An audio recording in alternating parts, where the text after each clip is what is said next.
magnifier ton saint nom.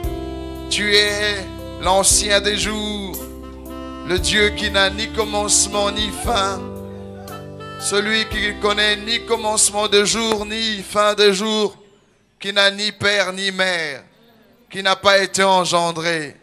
Tu es le Dieu de toute éternité.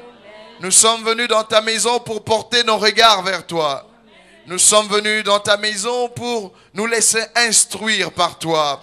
Nous sommes venus dans ta maison parce que nous aimons ta maison. Nous disons avec David, un jour dans ta maison vaut mieux que 1000 passés ailleurs. Nous disons avec David, je suis dans la joie lorsqu'on me dit allons à la maison de l'Éternel. Nous disons avec David, oui, le bonheur et la grâce m'accompagneront tous les jours de ma vie et j'habiterai dans la maison de l'Éternel jusqu'à la fin de mes jours. Merci pour le sang de Jésus. Merci pour le Saint-Esprit. Merci pour la nuée des témoins, pour l'assemblée des premiers-nés inscrits dans les cieux, pour les esprits des justes qui ont atteint la perfection, pour les myriades qui forment le cœur des anges. Merci pour Jésus, le médiateur de la nouvelle alliance. Merci pour le sang de l'aspersion qui parle mieux que le sang d'Abel. Merci pour le ministère de tes saints anges. Merci pour l'Église, pour mon frère et pour ma sœur. Merci pour la vie éternelle. Merci Seigneur, nous t'acclamons fort. Alléluia. Alléluia. Gloire à l'agneau. Gloire à l'agneau.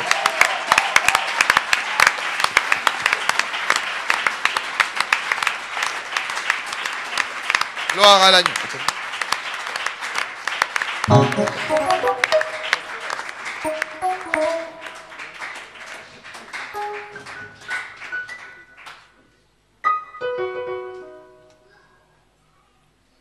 Veuillez vous asseoir, s'il vous plaît, dans la présence du Seigneur.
Ancien des jours, nous voici dans ta présence.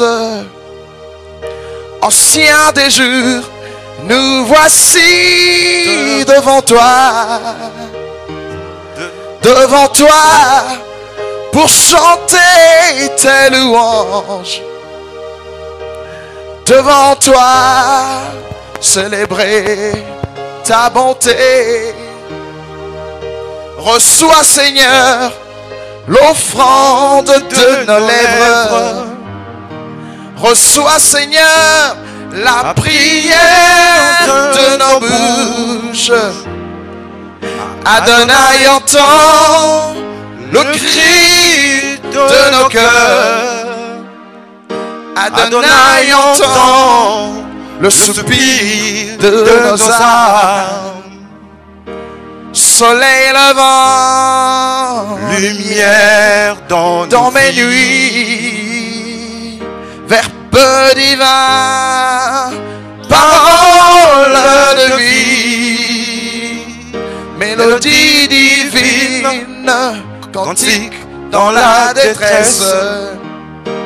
Soleil levant, lumière dans mes nuits, verbe divin, parole de vie, mélodie divine, cantique dans la détresse. Auprès de toi, nous trouvons le repos. Ton bras puissant nous décharge des fardeaux. Ta main s'étend pour briser tous nos jours. Adonai, tu es le secours des opprimés. Adonai, tu es le refuge des fugitifs. Auprès de toi, nous trouvons le refuge. Ton bras puissant nous secoue des déluges. Ta main s'étend sur tous ceux qui nous jugent. Adonai, tu es le recours des condamnés. Adonai, tu es le refuge de fugitifs. Voilà donc pourquoi nous te louons, glorifiant ton saint nom, par l'offrande de nos lèvres. Voilà donc pourquoi nous te louons, glorifiant ton saint nom, par l'offrande de nos lèvres. Adonai.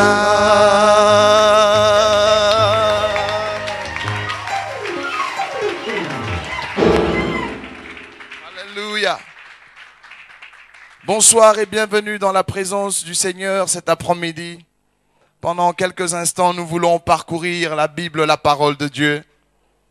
Et je voudrais encore bénir le Seigneur pour chacune de vos vies, pour cette église, le pasteur, ses collaborateurs, tous ceux-là qui prient et font un effort pour que l'œuvre de Dieu dans ces lieux puisse avancer.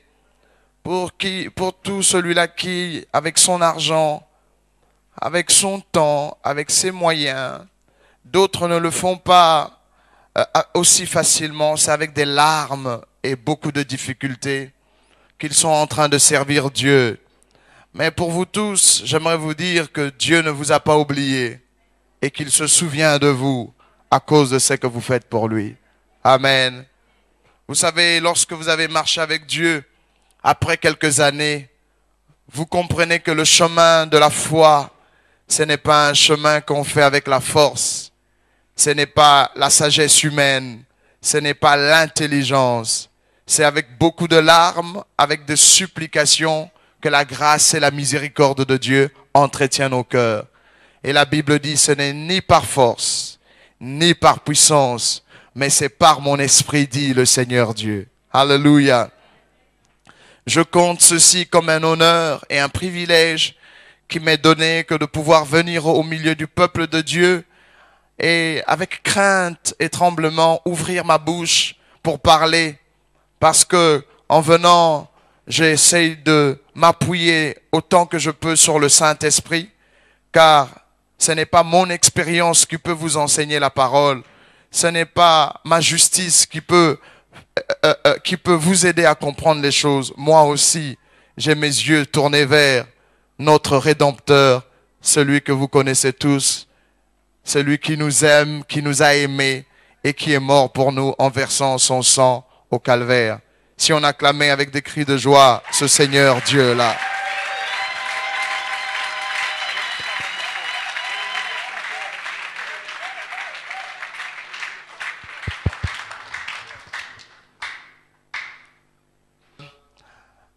Je suis venu en séminaire, en retraite avec les jeunes, et je suis étonné, pas étonné, mais transporté de joie à cause de ce que le Seigneur est en train de faire avec les jeunes. Depuis hier, la puissance de Dieu est en train de tomber sur la jeunesse, et je vois la soif et la faim qu'il y a dans le cœur de ces enfants. Hier, c'était terrible. J'ai vu le Seigneur les saisir. Et ce matin, c'était ce matin ou ce midi, on était en session et j'ai vu la gloire de Dieu toucher nos enfants. Vous savez, lorsque vous êtes dans une nation ou bien vous êtes dans une famille ou vous êtes dans une église, si vous voyez Dieu commencer à toucher vos enfants, vous devez avoir de l'espérance dans l'église. Est-ce que vous comprenez?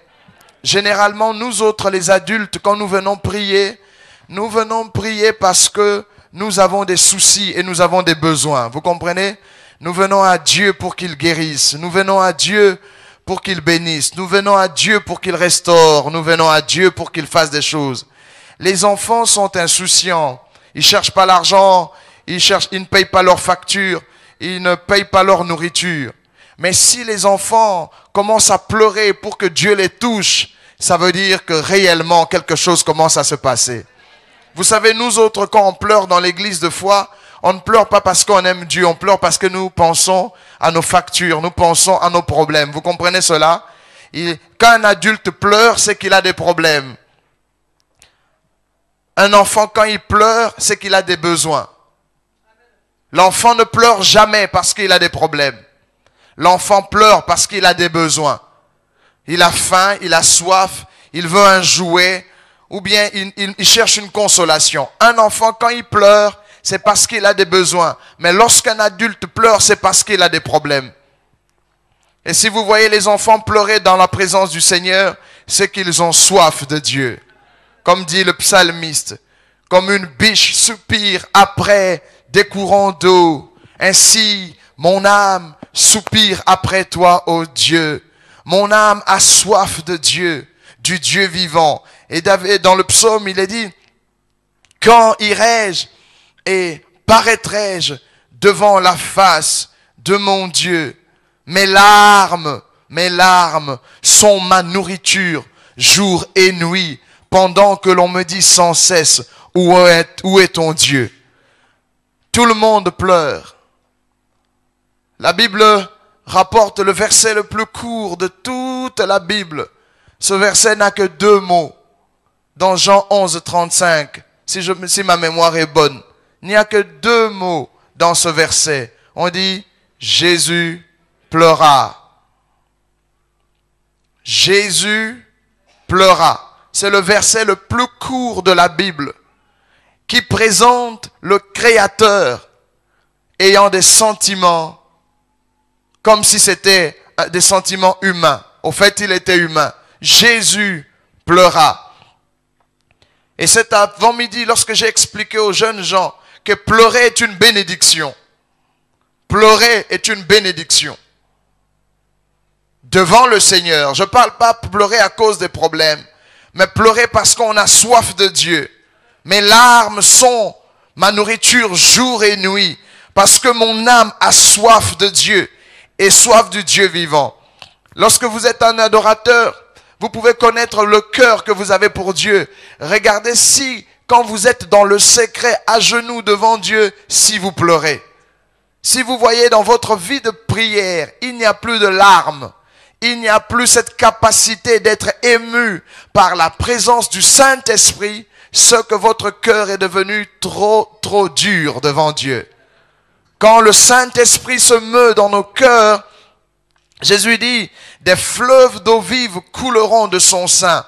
Quand le Saint-Esprit est en action dans votre cœur, cela se voit deux fois par des larmes sur votre visage. Il est bon de pleurer. Et il y a des gens aujourd'hui à qui on a appris à ne plus pleurer. Pleurer n'est pas nécessairement de la faiblesse.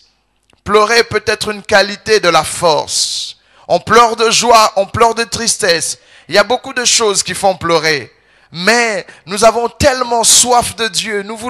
Dieu nous manque tellement lorsqu'on pense à Sion, à la Jérusalem céleste, lorsqu'on pense à Dieu, lorsqu'on pense à la gloire et à la miséricorde de Dieu. Vous ne pouvez que pleurer. Alléluia. Parce que nous sommes pèlerins sur la terre, nous sommes loin de Dieu et nous cherchons la présence du Seigneur. Je suis en train de parler aux jeunes, j'étais venu leur dire 3 choses dans comment courir avec Jésus. C'est ça le thème du séminaire parce que on s'adresse aux jeunes. J'étais venu leur dire il y a 3 choses importantes dans la vie.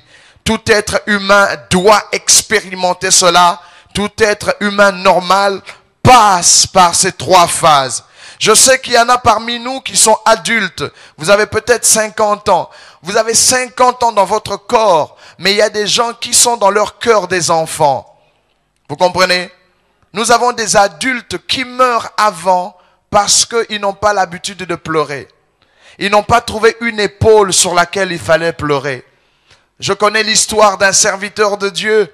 Sa mère était morte. Et sa mère est morte lorsqu'il avait une grande campagne d'évangélisation. Il était en retraite pendant que sa mère était malade.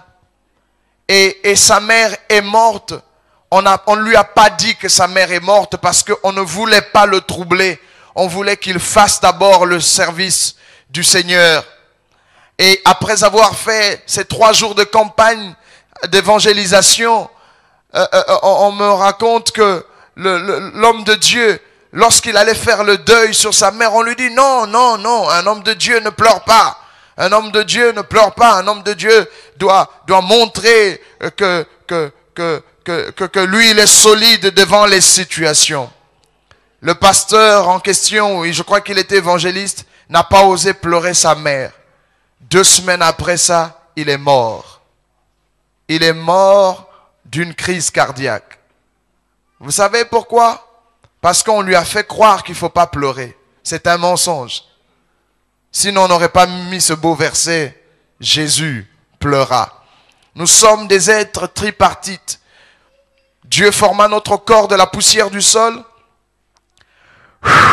Il insuffla le souffle de vie et l'homme devint une âme vivante.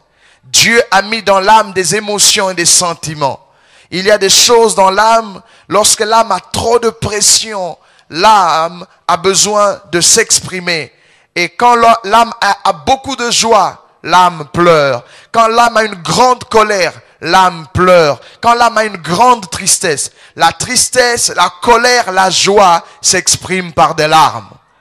Si vous, devant une grande colère, vous ne pleurez pas. Si devant une grande tristesse, vous ne pleurez pas. Si devant la joie, vous ne pleurez pas, c'est que vous n'êtes plus un être humain normal. Aujourd'hui, nous avons une génération avec nos enfants qui n'ont plus peur des films d'horreur. Nous autres, quand nous étions enfants, lorsqu'il y avait un film d'horreur et qu'il y avait beaucoup de sang, on tuait les gens, vous aviez peur, vous criez, vous trembliez. Aujourd'hui, nous avons nos enfants à 10 ans. Il peut regarder un film d'horreur et il ne pleure pas. Un tel enfant, lorsqu'il grandit, ne vous étonnez pas qu'il prenne le revolver et qu'il tue les gens sans verser des larmes. Vous voyez tous ces terroristes qui sortent avec des bombes. On leur a appris, il ne faut pas pleurer, il ne faut pas avoir peur. Il faut simplement mourir avec les autres. Pleurer est noble, pleurer est biblique. Le verset le plus court, au tombeau de Lazare, de son ami qu'il aimait, on nous dit, Jésus pleura. Dans la vie de tout être humain, il y a 3 phases. Il y a la phase de la dépendance, puis il y a la phase de l'indépendance et la phase de l'interdépendance. Tout être humain doit avoir ces 3 phases. Une phase de la dépendance, une phase de l'indépendance et une phase de l'interdépendance. Vous pouvez répéter cela avec moi. La dépendance. Dites-le avec conviction. La dépendance. L'indépendance l'interdépendance. Vous serez un mauvais interdépendant si vous avez été un mauvais indépendant. Vous serez un mauvais indépendant si vous avez été un mauvais dépendant. C'est un séminaire où on parle à la jeunesse. Tout à l'heure, j'ai essayé de leur parler simplement de la dépendance. Et nous avions près de 20 jeunes ici qui étaient en train de pleurer de toutes leurs larmes. Toutes leurs larmes autant qu'ils pouvaient. La plupart d'entre nous avons des problèmes, écoutez, parce que nous n'avons jamais eu une bonne dépendance. Dans Proverbes chapitre 22, le verset 6, dit ceci. Instruis l'enfant sur la voie qu'il doit suivre, et lorsqu'il sera grand, il ne s'en détournera pas. Instruis l'enfant selon la voie qu'il doit suivre, et quand il sera vieux, il ne s'en détournera pas. Vous devez avoir été dépendant. Vous devez avoir été dépendant. Nous avons des adultes même dans l'église qui n'arrivent pas à expérimenter la bonté de Dieu et la gloire de Dieu parce qu'ils n'ont jamais connu de dépendance.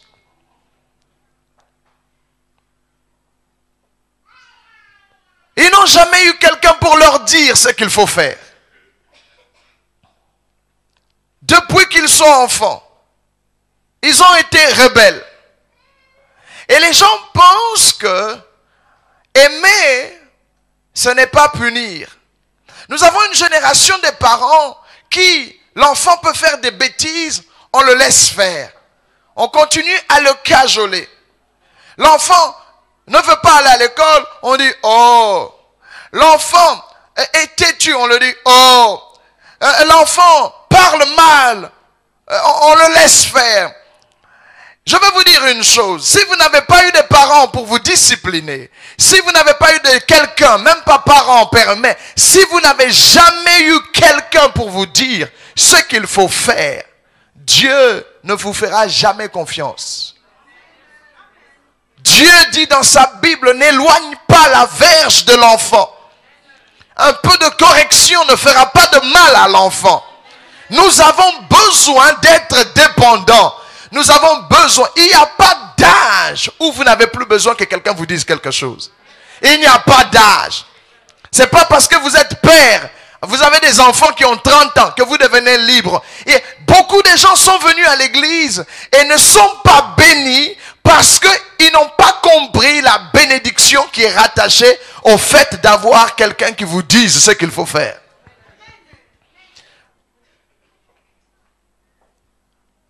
Il n'y a pas d'âge. Tout le monde a besoin d'entendre le conseil de quelqu'un d'autre. Tout le monde a besoin qu'on lui dise, ne fais pas ça, ne fais pas ceci. On a besoin de quelqu'un. Quand tu es fâché, il faut que tu aies quelqu'un qui te dise, ne fais pas ça. Vous savez que même Dieu, des fois, quand il est fâché, certains d'entre nous devraient être tués déjà il y a longtemps. Mais il y avait un intercesseur qui disait à Dieu, non, laisse-le Seigneur, je t'en supplie, ne fais pas ça. Ne fais pas ça. Dieu voulait détruire Sodome et Gomorrhe. Mais Abraham a fait l'intercession pour son neveu. D'abord pour Sodome. C'est parce qu'il n'avait pas trouvé assez de justes que Dieu a frappé Sodome et Gomorrhe. Même Dieu, il y a des jours où il a envie de vous détruire. Mais il trouve toujours quelqu'un qui lui dise, ne fais pas ça. Si ce n'était pas Jésus-Christ, notre Seigneur et Sauveur, il y a longtemps que le feu aurait embrasé la terre. Mais nous avons trouvé en Jésus un intercesseur qui a dit à son Père, calme-toi, ne fais pas cela. Dieu est tout puissant, mais il a trouvé dans l'intercesseur la capacité d'arrêter le bras de Dieu qui nous aurait déjà tous décimés à cause du sang de l'agneau qui, la Bible dit, le sang qui parle mieux que le sang d'Abel. Le sang parle à Dieu.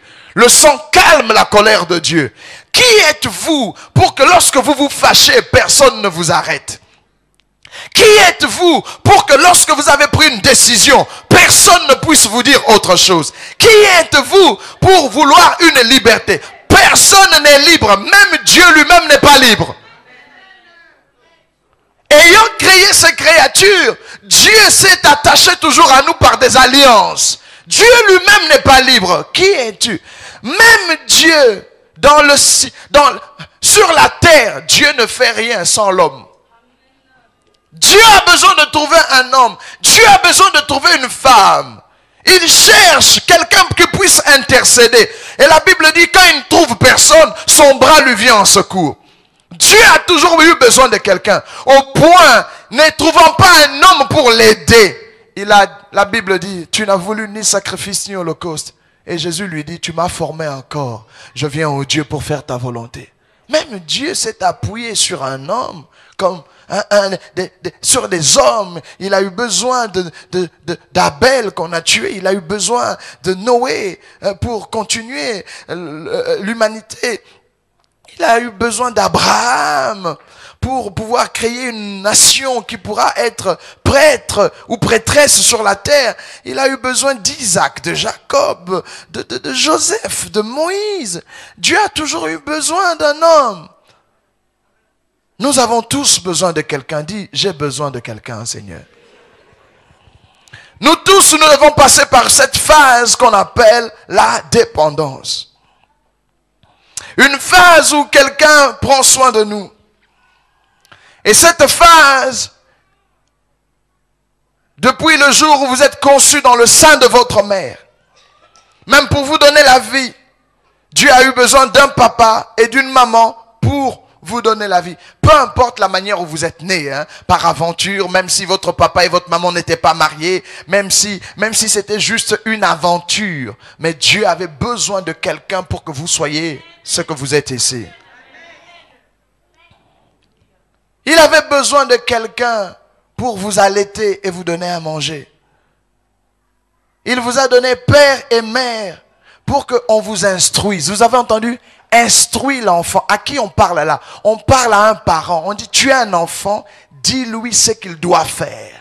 Il y a un âge où l'enfant n'est pas encore rebelle. Il y a un âge où un enfant écoute encore quelqu'un. À cet âge-là, parents, vous êtes ici, que faites-vous avec vos enfants?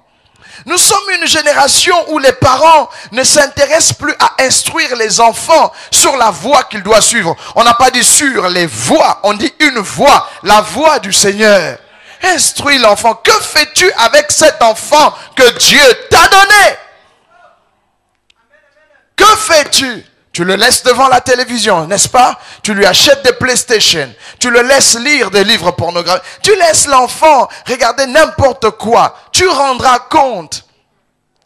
On dit l'enfant, pas le jeune homme. On parle de l'enfant. Dès le bas âge, apprends-lui les vertus. Parlez de l'enfant à l'enfant du Seigneur. Même s'il s'en détournait à un moment, il se rappellera que mon père, ma mère me parlait du Seigneur. Il se rappellera. Il y aura un âge où cet écho reviendra. Instruis l'enfant. Et la plupart d'entre nous, malheureusement, le diable a mis une société où, quand les enfants naissent, il faut arracher l'autorité aux parents. Nous sommes dans une société, quand vous touchez à votre enfant, tout de suite, l'État vient. Oh non, laissez-le libre. Laissez-le libre. Laissez-le libre. Après ça, quand vos enfants deviennent des voyous et des bandits, on les envoie en prison. Et après ça, c'est dans des cliniques de psychiatrie. Est-ce que vous comprenez? Et je ne parle pas que des enfants. Nous tous ici, il y a certains d'entre nous. Vous avez peut-être des cheveux blancs aujourd'hui, mais vous n'êtes pas arrivé au point de regretter le père et la mère que vous n'avez jamais eu. Dieu ne peut pas vous faire confiance. Quelqu'un qui n'a pas été dépendant de quelqu'un, Dieu ne peut pas lui faire confiance. Voilà pourquoi, pour servir Dieu, il faut que tu aies été serviteur de quelqu'un d'autre. Si tu n'as pas servi quelqu'un d'autre, Dieu ne peut pas accepter que tu deviennes maître.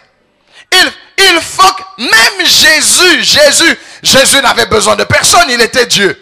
Mais lorsqu'il a approché Jean-Baptiste pour qu'il soit baptisé par Jean-Baptiste, Jean-Baptiste a dit non, c'est toi qui devrais me baptiser, mais pas moi. Jésus dit, fais cela pour que nous accomplissions toute justice.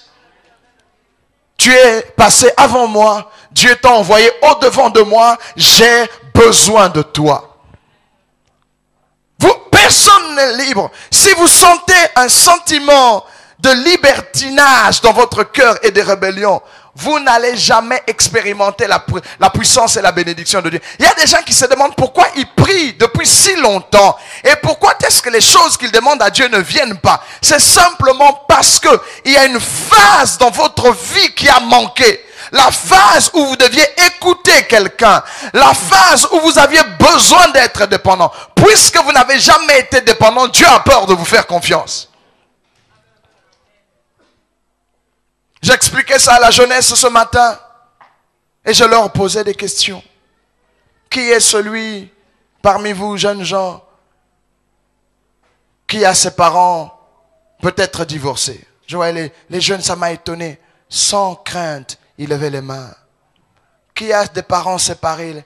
Qui a sa mère qui est morte? Je vois. Qui a son père qui n'est plus? Vous savez ce que dit Jésus? Il dit, je ne vous laisserai pas orphelins. Il y a des gens ici, vous avez peut-être 50 ans, mais dans votre cœur, vous êtes orphelin. Dans votre cœur, vous êtes né par aventure. Vous vous êtes retrouvé avec votre mère. Votre papa, peut-être, c'était juste par blague qu'il était avec votre maman. Et vous n'avez jamais connu le visage de votre père. Ou maman et papa se sont séparés et vous êtes restés seuls avec votre papa. Il y a des enfants qui grandissent avec des tantes ou avec des oncles ou avec un cousin. Il faut savoir que vous êtes déséquilibré psychologiquement. On ne vous le dira pas. On aura beau vous imposer les mains. On aura beau jeûner pour vous. Dieu ne peut pas vous bénir parce que vous êtes malade dans votre cœur. Voilà pourquoi lorsque Jésus est venu, la première des choses qu'il nous dit dans la synagogue, lorsqu'il donnait le programme de son ministère, il dit, l'Esprit du Seigneur est sur moi, car il m'a oint pour guérir ceux qui ont le cœur brisé. Les cœurs brisés. Pas connu l'amour parental, pas connu l'affection d'une mère, pas connu la sévérité d'un père. Moi j'ai un fils. Deux fois je suis fâché, je le chicote fort à cause des bêtises qu'il est en train de faire. Oh, Dieu est miséricordieux.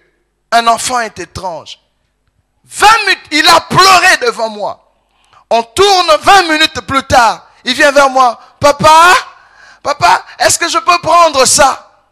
Comment je viens de le chicoter comme ça? Et tout de suite après, il revient vers moi avec amour et affection. Il oublie que je l'ai chicoté.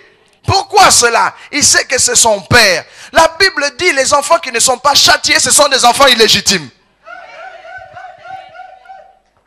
Si c'est un père, il sait qu'il peut mettre la main sur son enfant. Non pas pour le détruire, mais parce qu'on a besoin de correction. Il arrive à Dieu de nous corriger. Il arrive à Dieu de nous châtier. Dieu ne nous châtie pas parce qu'il ne nous aime pas. Il nous châtie en tant qu'un père aimant.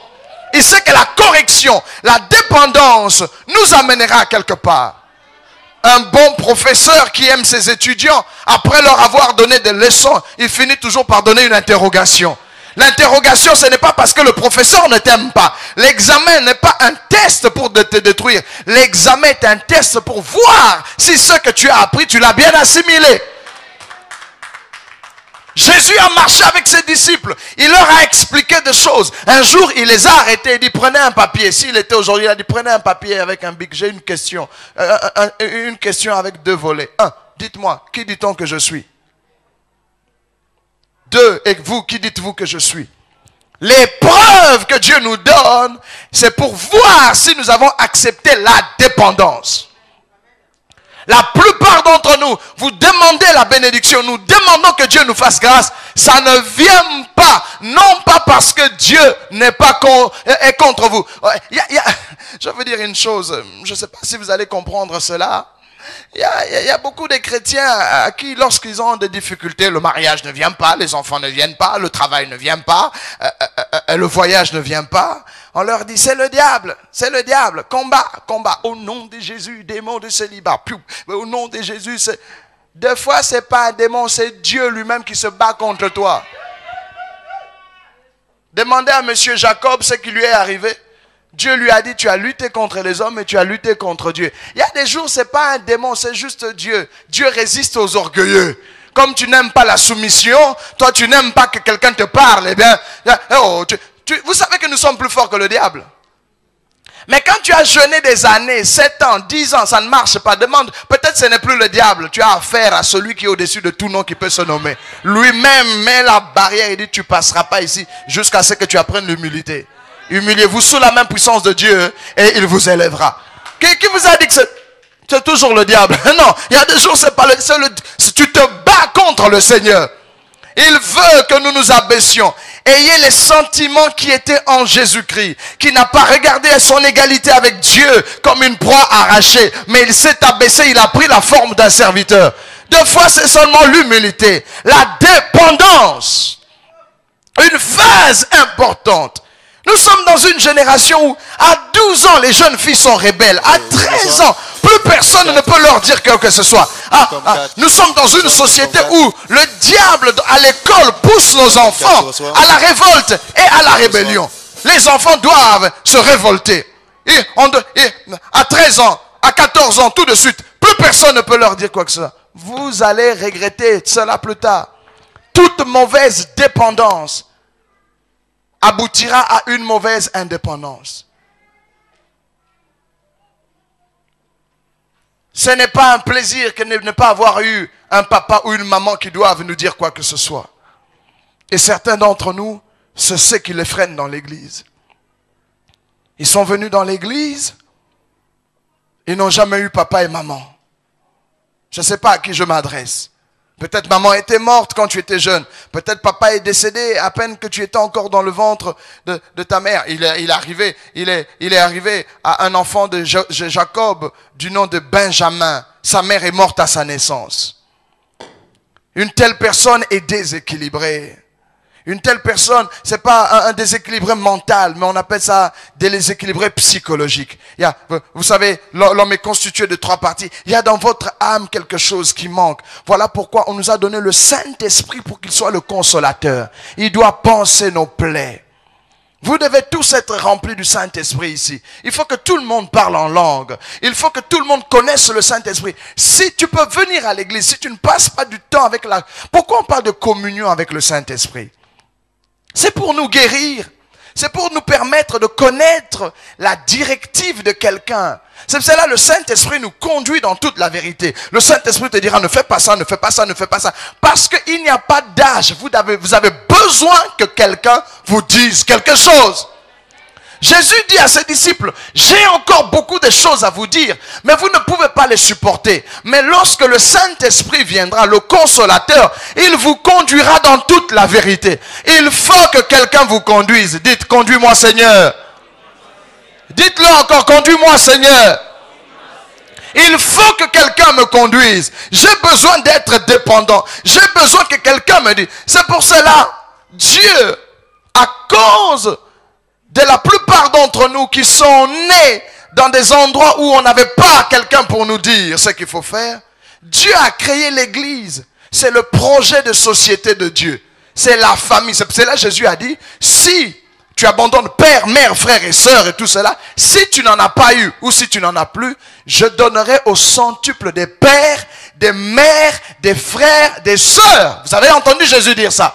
Pourquoi il nous donne des pères dans l'église? Pourquoi il nous donne des mères dans l'église? Pourquoi il nous donne des frères et des sœurs? Parce que la manière où il a créé l'homme, l'homme est un être sociable. Adam était dans le jardin d'Éden avec Dieu. Il avait tout ce qu'il voulait. Il n'avait pas encore péché. Mais qu'a dit Dieu à propos d'Adam? Il n'est pas bon que l'homme soit seul. Je lui ferai une aide semblable.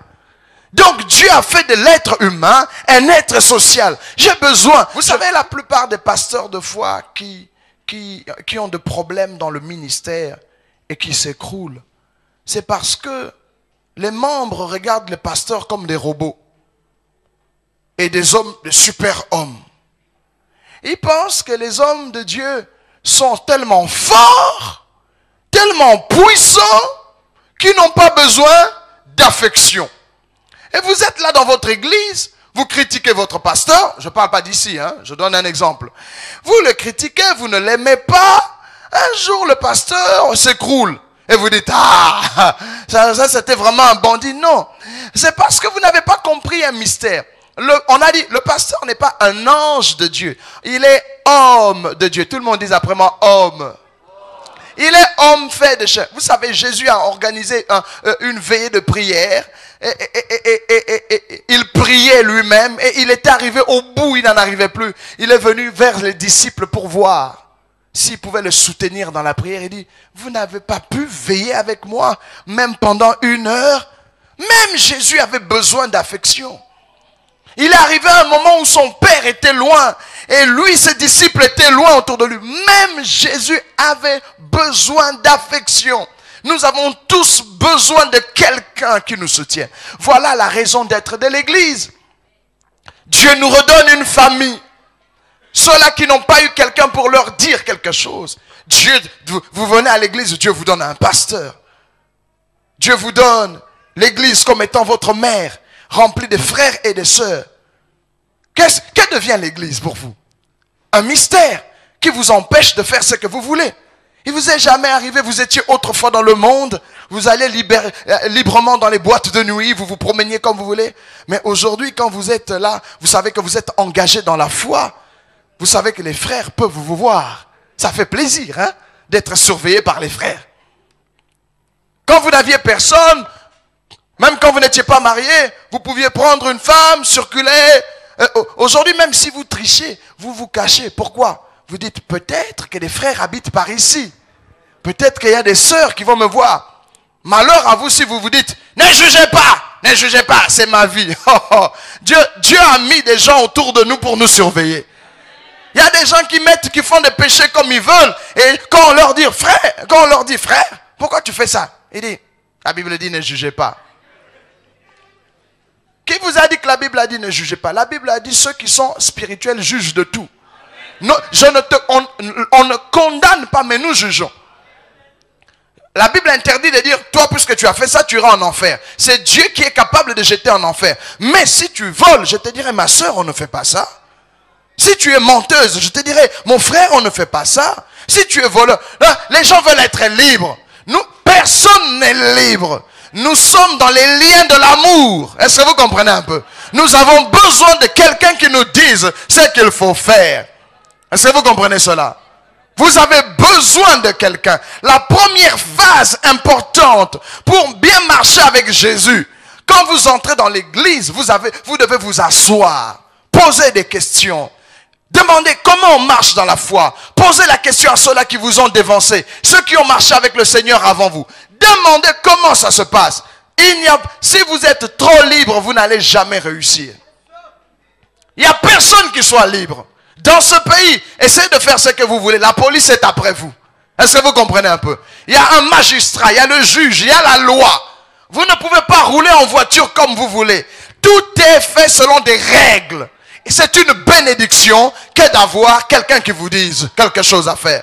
Si on dit à l'église, jeûnez, obéissez. Ne montrez pas que, oh non, moi je ne suis pas. Il y a des gens qui entrent dans l'église. Moi je viens ici pour personne. J'ai pas besoin que. Je viens pour mon Dieu. C'est Dieu qui loue la salle pour toi, n'est-ce pas? C'est Dieu qui joue au synthétiseur quand tu viens à l'église. C'est Dieu aussi qui arrange les instruments, qui nettoie la salle pour toi. Dieu utilise des hommes pour jouer au clavier. Dieu utilise des hommes pour prêcher la parole. La Bible même que tu as là, tu n'es pas né avec, c'est quelqu'un d'autre qui a écrit, poussé par le Saint-Esprit. Est-ce que vous comprenez cela? Nul d'entre nous n'est libre. Nous avons besoin que quelqu'un nous dise ce qu'il faut faire. Alléluia. Si vous avez une attitude rebelle, si vous avez une attitude de « je ne veux pas que quelqu'un me dise quoi que ce soit », si vous venez à l'église, vous n'êtes pas soumis à l'autorité, vous n'avez pas besoin que quelqu'un vous dise quoi que ce soit, sachez, moi je peux vous prophétiser une chose, vous ne réussirez pas avec le Seigneur. Vous ne réussirez pas avec le Seigneur. Et même si vous aviez... Parce que le succès, ce ne sont pas les biens matériels. Hein, ce n'est pas l'argent. Ce ne sont pas les beaux habits ou quelque chose de ce genre-là. On a dit c'est la bénédiction de l'Éternel qui enrichit. Et il ne la fait suivre d'aucun chagrin. Oh oui, laissez-moi vous dire quelque chose à propos de cela. C'est la bénédiction de l'Éternel qui enrichit. L'argent n'enrichit pas. Oh, si vous avez l'argent, vous pouvez acheter un lit, mais ça ne donne pas le sommeil. Vous serez obligé de, avant de dormir, vous prenez des drogues. Quand vous vous réveillez, c'est la drogue aussi. Des tas de médicaments. Vous pouvez avoir l'argent, vous achetez la nourriture, mais ça ne donne pas l'appétit. Vous savez cela? Ah oui, l'argent peut vous pouvez avoir un buffet et votre cœur est tellement chargé que vous n'avez pas d'appétit. Vous voyez, vous pouvez dormir et Dieu peut permettre que vous soyez poursuivis par des cauchemars dans votre rêve. Hein? Pharaon était riche et puissant. Mais quand Dieu veut te toucher dans les rêves, il va te toucher. Il va te terroriser. Oh, l'argent vous donnera des moyens de transport, une voiture. Vous pouvez prendre un avion pour être à temps au rendez-vous. Mais vous ne serez jamais à temps au rendez-vous avec le destin. La destinée, c'est Dieu qui doit conduire. Est-ce que vous comprenez cela? L'argent peut vous envoyer à l'école, mais l'argent ne vous donnera pas l'intelligence. Car être intelligent, ce n'est ni l'âge ni l'expérience, c'est l'esprit du Seigneur. Oh, si vous avez l'argent, vous pouvez bien faire le fier et avoir une femme, mais l'argent ne donne pas une épouse, parce qu'il y a une différence entre une femme et une épouse. Il y a une différence entre une femme et une épouse. Oh pasteur, qu'est-ce que c'est? Quelle est la différence entre une femme et une épouse? Oh, vous savez, quand vous avez de l'argent, tout le monde peut venir, toutes les sœurs peuvent vous faire des sourires et vous acheter même des mouchoirs à l'occasion de rien, même quand c'est pas votre anniversaire. Mais on dit, la Bible dit, celui qui trouve une femme, trouve le bonheur. Et c'est une grâce, une faveur qui lui vient de Dieu. L'argent te donnera une femme, mais pas une épouse. La différence, c'est qu'une épouse est tendre et elle est soumise. Une épouse vient comme une aide semblable. Une épouse n'est pas un casse-tête. Une épouse n'appelle pas la police pour toi quand elle n'est pas contente. Une épouse ne demande pas au huissier de mettre une barrière entre vous. Oh, bon, il y a bien des choses. Je peux dire ça aux femmes. L'argent te donnera tout ce qu'il faut pour acheter le maquillage, le vernis, un ongle, mettre des mèches et te faire un peu plastiquement belle. Mais la Bible dit la beauté est vaine et la grâce est trompeuse. C'est la femme qui craint l'Éternel qui est d'un grand prix. Alléluia. Est-ce que vous comprenez cela? L'argent va vous donner des habits, l'argent fera beaucoup de choses, mais il y a ces choses que l'argent ne peut pas donner. C'est la bénédiction de l'Éternel qui est enrichie et il ne la fait suivre d'aucun chagrin. J'ai besoin de craindre l'Éternel parce qu'il ne suffit pas d'avoir l'argent pour avoir une bonne épouse. Si je crains l'Éternel, Dieu me donnerait une bonne épouse. Il ne suffit pas d'avoir des enfants, mais encore les enfants qui craignent l'Éternel, c'est un don de Dieu. Parce que vous pouvez faire des enfants, mais leur cœur, tout dépend de l'Éternel. Est-ce que vous comprenez un peu? Vous pouvez avoir des grands diplômes, être universitaire et tout. Trouver du travail, il faudra que Dieu intervienne. Oh! Il faut être dépendant. Vous avez besoin d'être conduit par le Saint-Esprit. Venez à l'église avec une attitude de dépendance, sachant que j'ai besoin qu'on me parle de Dieu. Qu'as-tu que tu n'aies reçu? Ça, c'est la phase la plus importante. Jeunes gens, ne soyez pas rebelles aux parents. C'est une bénédiction que d'avoir son père et sa mère qui sont vivants. D'avoir un papa qui te tire les oreilles en disant mon fils on ne fait pas cela, ma fille on ne fait pas cela. C'est une bénédiction pour les jeunes et même pour les adultes qui n'ont pas eu un papa, une maman pour leur dire ça. Dieu vous a donné l'église pour que vous ayez un pasteur, un père spirituel dans la foi qui vous dise ce qu'il faut faire. Acclamez Dieu pour le pasteur. Je dis acclamez Dieu pour le pasteur, fort, fort. On a besoin de cela. On a besoin de quelqu'un qui nous dise ce qu'il faut faire. La deuxième phase de la vie, tout aussi importante, si quelqu'un a été bien dépendant, c'est alors qu'il peut passer à la deuxième phase de la vie, la phase qu'on appelle l'indépendance. Quand Dieu a formé Adam, ma Bible me dit ceci. Après avoir formé l'homme à l'image de Dieu, vous voyez, on a dit former, encadrer, préparer. L'Éternel forma l'homme de la poussière du sol. Il souffla en lui un souffle de vie et l'homme devint une âme vivante. Ça, c'était une phase où Adam était là. Maintenant, Dieu a vu qu'il a fait son homme. Il l'a placé dans le jardin d'Éden. L'homme, après avoir été dépendant de Dieu, Dieu dit ceci. Maintenant, il n'est pas bon que l'homme soit seul. Je lui ferai une aide. Mais comme l'homme était déjà formé à l'image de Dieu, Dieu ne lui a pas dit, prends cette femme. La Bible dit, Dieu fit toute espèce d'animaux. Il les envoya vers l'homme pour voir comment l'homme les nommerait. Quand tu as marché avec le Seigneur, même quand tu étais dans une maison, tu faisais tout ce que papa et maman t'ont demandé. À un moment, il arrive toujours un moment où les parents commencent à te dire, prends 100 €, va acheter ceci. Ils t'observent. Fidèle, tu grandis, prends 500 €, va faire des achats pour ça. Parce que d'abord, tu étais un bon enfant. Mais celui qui a été voyou, tu n'oses pas lui donner ça. Vrai ou faux? Quand Dieu a vu qu'Adam était bien dépendant, il lui a dit maintenant, je vais voir qu'Adam, quel genre de femme lui-même va choisir. On lui chercha une aide semblable, on fit passer tous les animaux devant lui. Adam, qui avait bien connu l'Éternel et qui savait comment il était fait par l'Éternel, quand on mettait le chat, il dit, on met un chien, il dit non. On met un chimpanzé, il dit non Seigneur, pas lui. Parce que Dieu voulait voir si Adam avait bien compris. Et parmi tout ce qu'on lui avait donné, il y avait des choses qui ressemblaient à une femme. Parce que le chimpanzé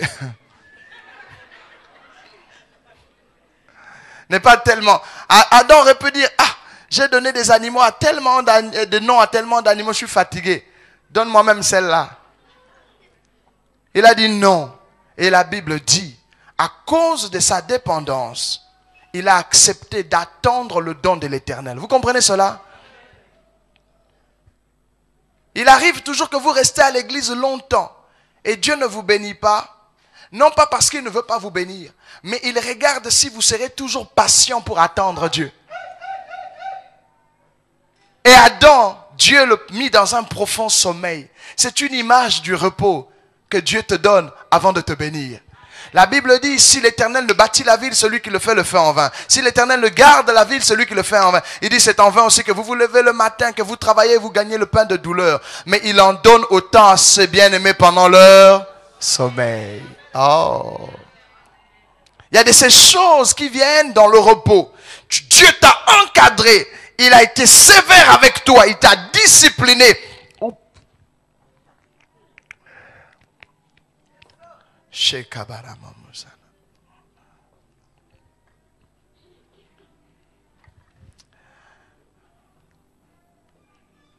Dieu t'a encadré. Il t'a rendu capable d'être obéissant. Tu t'es attendu au Seigneur au point que tu sais que si l'Éternel ne donne pas un ordre d'avancer, tu ne le fais pas. Dieu nous amène à un endroit où nous devons être dépendants. Et si nous sommes dépendants, l'indépendance que Dieu nous donnera, ce n'est pas que Dieu nous force, mais nous aurons appris que si l'Éternel ne bénit pas, je ne peux pas oser.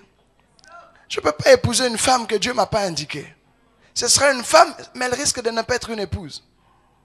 Je ne peux pas aller dans un pays où Dieu ne m'a pas dit d'aller.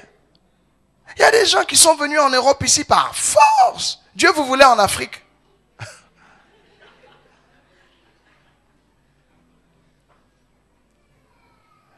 Ceux qui sont en Afrique croient que vous êtes heureux. Vous êtes dans la galère ici. Il y a longtemps que vous avez envie de repartir, mais vous avez honte. Parce que vous avez déjà fait 15 ans ici.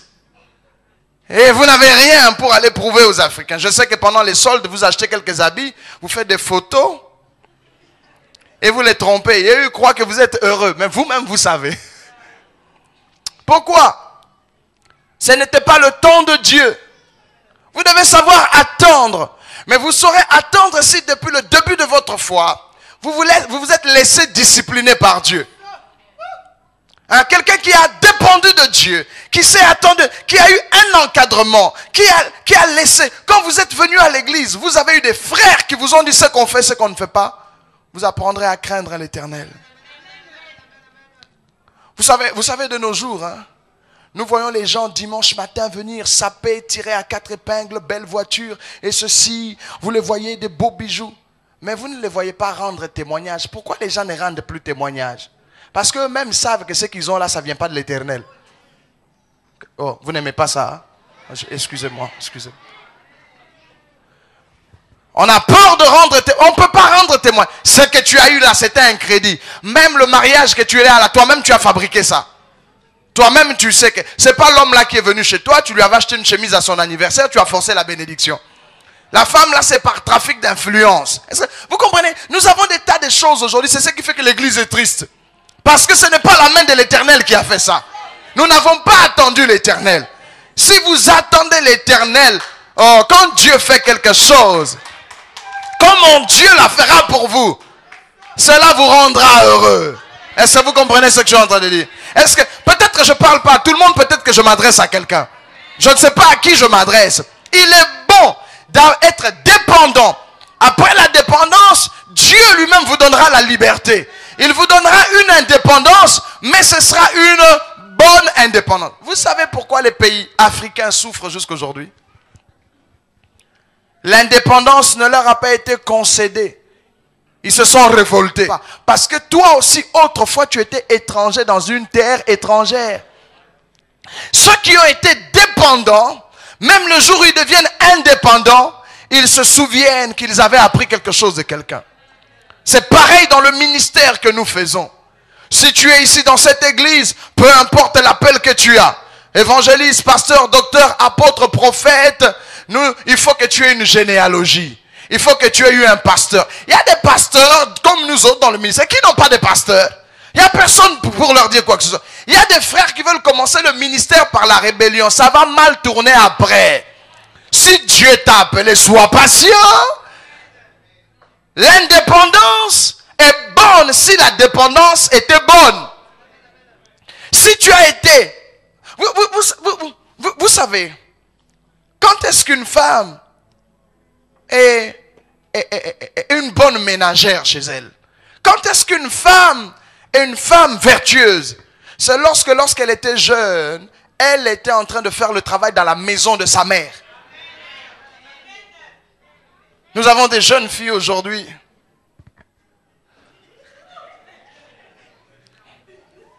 Veulent pas. Ah non, maman, moi je dois aller voir Bertrand, j'ai pas le temps pour ça. Touche pas à la cuisine, pas à la vaisselle et tout, et tout, et tout, et tout. Ah. Je suis pas contre vos lentilles, ni contre vos mèches, ni contre votre maquillage. Continuez à faire le cirque et le carnaval. La vie est en train de passer. Si vous vous croyez au théâtre, la vie n'a pas de brouillon. Quelqu'un dit ça à son voisin. La vie n'a pas de brouillon. Hein? Il y a des gens qui croient. Il y a des gens qui croient qu'ils peuvent faire le brouillon de la vie. Et après ça, ils mettront au propre. La vie est au propre directement. Dès le bas âge, tout est au propre. Il ne faut pas faire de faux pas. Rachetez le temps. Pendant que tu es dans la maison de ta mère, parents, soumettez les enfants. Dites-leur ce qu'ils doivent faire. Lave les assiettes, fais ceci, fais tes devoirs. Ne sors pas, ne bouge pas. Apprenez-le. Au début, ils vont penser que vous êtes mauvais. Mais quand ils grandiront, ils diront, oh, merci de m'avoir donné un père. Merci de m'avoir donné une mère. Oh, c'est parce qu'elle est ma tante qu'elle me fait souffrir comme ça. Elle me fait toujours laver les assiettes. Et ses filles ne font rien. Automne, lave les assiettes. Sois esclave. Le jour où tu te marieras, tu ne vas pas regretter d'avoir fait cela. Tu comprendras? Il est bon d'être indépendant. L'indépendance est bonne lorsque vous avez été bien dépendant. Quelqu'un comprend ça? Marchez avec Jésus. Jésus vous donnera toujours un coach. Jésus vous donnera toujours quelqu'un pour vous encadrer. Jésus vous donnera toujours quelqu'un pour vous protéger. L'église est le projet de société de Dieu pour faire une récupération pour ceux-là qui n'avaient pas eu quelqu'un pour leur dire. Quand vous venez ici, soumettez-vous au pasteur. Soumettez-vous à ce qui est fait. Dites oui, pasteur. Même si tu es plus âgé que le pasteur, Dieu a permis qu'il soit ton pasteur parce que Dieu sait qu'il y a des choses que tu n'as pas fait quand tu étais enfant.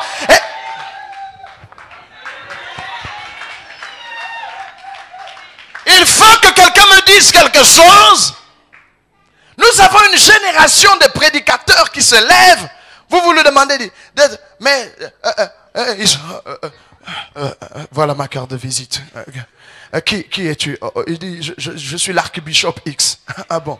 Et de quelle église tu viens? Il dit, oh non, moi je suis comme Élie le Tishbite. J'ai juste apparu. Dieu, je n'ai ni père ni généalogie. Quelqu'un de comme ça, quand vous ne connaissez pas son histoire, ou bien vous ne savez pas s'il a fait longtemps dans le chemin, il faut douter. Il faut douter. Est-ce que vous comprenez cela? Même si tu es appelé au ministère, va servir sous quelqu'un d'autre. Porte la Bible de quelqu'un d'autre. Écoute quelqu'un d'autre venir te dire quoi que ce soit. Je peux le dire parce que je n'ai pas été un rebelle dans le ministère. Je ne me suis pas levé un jour pour commencer une église après avoir cassé l'église de mon père dans la foi ou ceci. Je me suis arrangé à être le plus discipliné possible avec la grâce de Dieu et la miséricorde du Seigneur. Je sais qu'il y a des gens qui sont appelés dans le ministère ici, mais c'est pas bien de casser l'église ou de détruire et de faire des dégâts. Si tu es bon dépendant, tu seras un bon indépendant. Mets ta confiance à l'Éternel. Sois patient et Dieu lui-même t'élèvera. Ne t'en fais pas, ne sois pas rebelle, sois patient. Jésus n'a jamais été rebelle. Vous savez qu'il avait la puissance de descendre de la croix. Il avait la puissance de lier tous les soldats. Il pouvait le faire. Mais il disait tout le temps, non pas ma volonté, mais ta volonté. Il a accepté que ce soit son père qui le délivre du tombeau. Il ne s'est pas ressuscité. Il a été ressuscité par le Saint-Esprit. Est-ce que vous comprenez cela? Les gens peuvent vous oppresser, vous jeter quelque part comme Joseph, vous vendre. Mais l'Éternel vous fera sortir de là où les gens vous mettent. Si vous êtes bon dépendant, Dieu vous donnera votre indépendance. Sachez que l'indépendance est une épreuve. L'indépendance est un test et beaucoup de gens ont échoué. Tout le monde qui a avorté sa dépendance lorsqu'il met le pied dans l'indépendance. Regardez sur le plan politique ou sur le plan de la géopolitique internationale. Tous les pays qui ont souvent fait des rébellions, les colons les ont toujours servis. Je donne un exemple. Regardez les Haïtiens qui se sont rébellés contre la France. La France les punit jusqu'à aujourd'hui. Regardez, il faut que c'est l'histoire, hein, ça. Oh.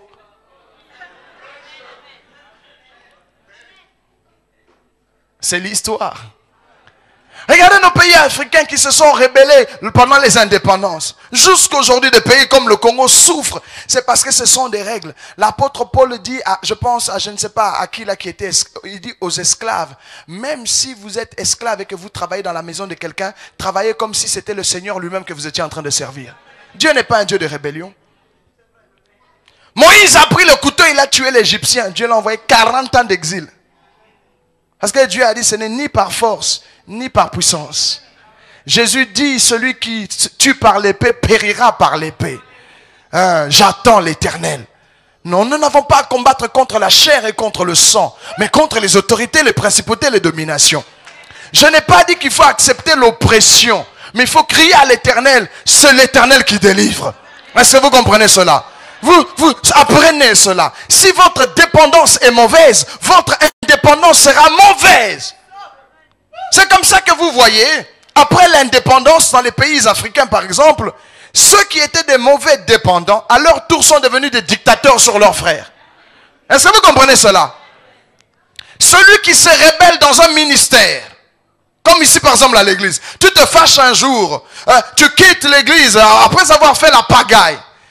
Il y a un mal qui va t'accompagner dans ton ministère. Tu seras un dictateur là où tu iras. Et la rébellion aussi viendra contre toi. Est-ce que vous comprenez un peu? Je parle aux enfants, je parle aux adultes. Nos églises sont malades parce qu'il y a des gens qui n'ont pas connu la soumission. Il y a des gens qui n'ont pas été dépendants. Il y a des gens à qui on n'a rien dit. Ils sont prêts à dire, mais à moi on ne dit pas, à moi on ne fait pas. Non, il faut savoir que seule la bonne dépendance dans la foi, dans les choses, toutes les choses de la vie.